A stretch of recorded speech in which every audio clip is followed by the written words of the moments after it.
আমি আমি আবারও একটা কথা বলি, আজকে ছিল আমার প্রেজেন্টেশন নিয়ে আপনাদেরকে নিয়ে সমন্বয়ে একটা কাজ করা। আলহামদুলিল্লাহ আমি মনে হয় বুঝাতে পেরেছি, এবং আমার মনে হয় যে আপনারা সবাই, আমি জানি না আপনারা সবাই হ্যাপি হওয়া উচিত। আমাদেরকে তো বোঝানোর জন্য আপনারা ইনভাইট করেছেন, আমরা কিন্তু আপনাদের পিয়ার এজেন্ট না। আপনারা বললেন আমরা চলে আসবো, আপনারা বলবেন আমরা বের হয়ে যাবো। আপনাদের অ্যাটিটিউড লাইক দ্যাট আমরা আপনাদের পেইড পিয়ার এজেন্ট, আপনাদের যখন খুশি আমাদেরকে ডাকবেন, আমরা এখানে এসে আপনাদের সুন্দর সুন্দর কথাগুলো পেইড করে দেব। আবার যখন ইচ্ছা আপনারা হচ্ছে গেটটা লাগাই দেবেন। আপনি বলতে পারেন না এটা যে আপনি এখানটায় গ্রাউন্ডস নিয়ে কাজ করেন, আপনি নীতি নির্ধারকদের একজন।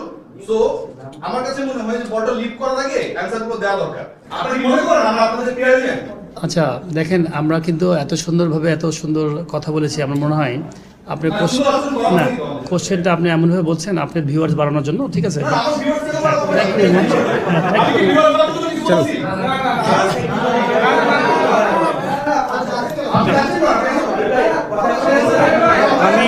আমি আপনার অনেস্টলি বলি, আমি পার্সোনালি নট পরিচালক হিসেবে আপনার কোশ্চেন করাটা আমার পছন্দ হয় না বলে আমি চলে যাচ্ছি। আমি পরিচালক হিসেবে বলছি না, আমি অ্যাজ এ প্লেয়ার হিসেবে বলছি। আমি আপনারা কি পছন্দ করেছেন ওনার কোশ্চেনটা এইভাবে বলা? আপনারা যদি না না আপনারা যদি অনেস্ট হয়ে থাকেন, না না সেটা তো আমাদের,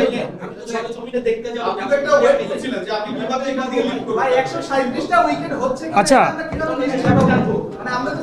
দেখেন আমার মনে হয় আপনারা একজন দুজন মানুষটা আমার মনে হয় পরিবেশটা নষ্ট করে দিলেন। আমরা সুন্দরভাবে কথা বলছিলাম। Thank you very much. Thank you ভাই, সরি এক্সট্রিমলি আমি সবাইকে অনেক অনেক ধন্যবাদ ভাইয়া। আমি মনে হয় বোঝাতে পেরেছি। আমরা আলহামদুলিল্লাহ সবাই মিলে সুন্দর করে কাজ করব। সবাইকে অনেক ধন্যবাদ শুনবার জন্য। Thank you very much. দেখেন আমি আর সরি ভাইয়া, আপনি কোশ্চেনটা যদি সুন্দরভাবে বলতেন আমি সব আনসার দিতাম। না না কোশ্চেনের মধ্যে অনেক ইয়ে থাকে ভাইয়া, আপনারা বের করে দিবেন সেটা নিয়ে আপনি কোনো কথা বলেন না। আপনার বোর্ডে আপনাকে কি প্রশ্ন করব, প্রশ্নের ধরন ভালো হয়নি, আপনি উত্তর দেবেন না। দেখেন আমি কিন্তু চলে যাচ্ছি না, আমি আপনাদের সাথে কথা বলছি। আমি যেমন জেন্টাল ভাবে বলছি, আপনাকে সেভাবে বললে আমি মানে খুব খুশি হতাম এবং আপনাকে সুন্দরভাবে আনসার দিতাম।